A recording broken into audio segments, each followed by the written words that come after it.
नमस्कार.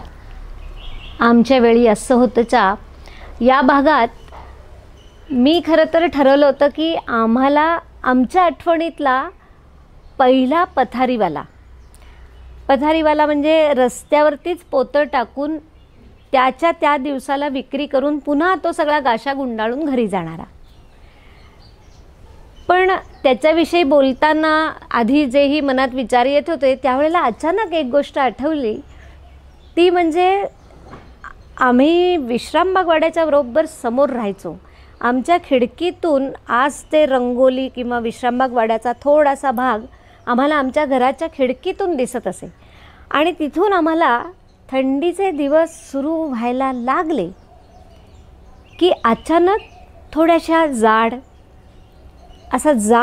कापड असलेला पण फुल स्लीव्जचा शर्ट आणि आज तुम्ही ज्याला रॅपर किंवा रॅपर राऊंड वगैरे म्हणता तसे पण जाडच कापडाचे थोडेसे चॉकलेटी डार्क कलरमधले स्कर्ट असे घातलेल्या आणि जाड बेल्ट असलेला आणि मागे टोपलीमध्ये लोकरीचे स्वेटर, काही टोप्या पण लोकरही जास्त आणि समोर पोटाशी अशाच एका टोपलीमध्ये एकदम लाल लाल गालाचं असं गोरं थोडंसं सोनेरी केस, थोडेसे असे सुळसुळीत केस असलेलं, अगदी डोळे म्हणजे भेगाच जणू असं एक गुटगुटीत मूल तिच्या समोरच्या बास्केटमध्ये.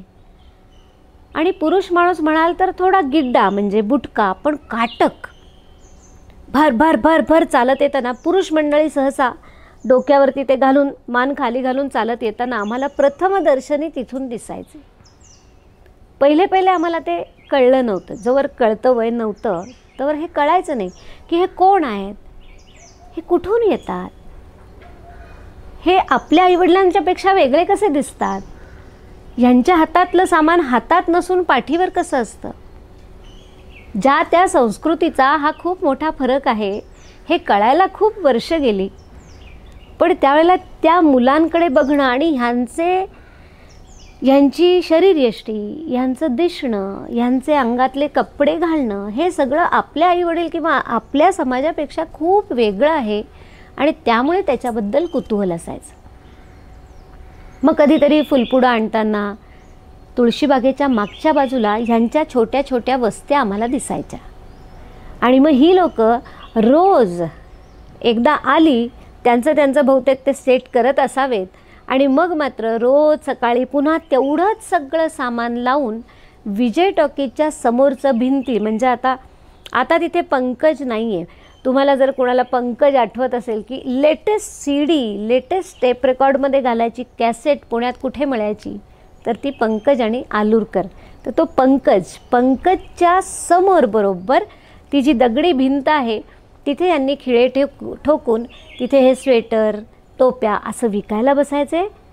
आणि सर्व बायका, मला आज त्या गोष्टीचं खूप कौतुक वाटतं, नवल वाटतं की एवढंसं स्टूल असलेल्या त्या स्टूलवर बसून ह्या बायका आपली मुलंही सांभाळायच्या.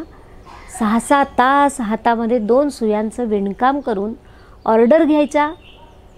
त्यावेळेला थंडी म्हणजे पुणेकरांना थंडी होतीच, त्यांचे ते स्वेटर आम्हाला पुरे पडायचे, आमचं थंडी भागायची अशा पद्धतीतले. आणि पुन्हा जशी थंडी संपायला लागेल तसे हळूहळू परतीच्या प्रवासाला जाताना त्यांचा कुटुंब काबिला जो परत आम्हाला पाठमोरा दिसायचा आमच्या खिडकीतनं तो परत पुढच्या वर्षीच विश्रामबाग वाड्याकडनं पुन्हा समोरून तो जथ्था येताना दिसायचा.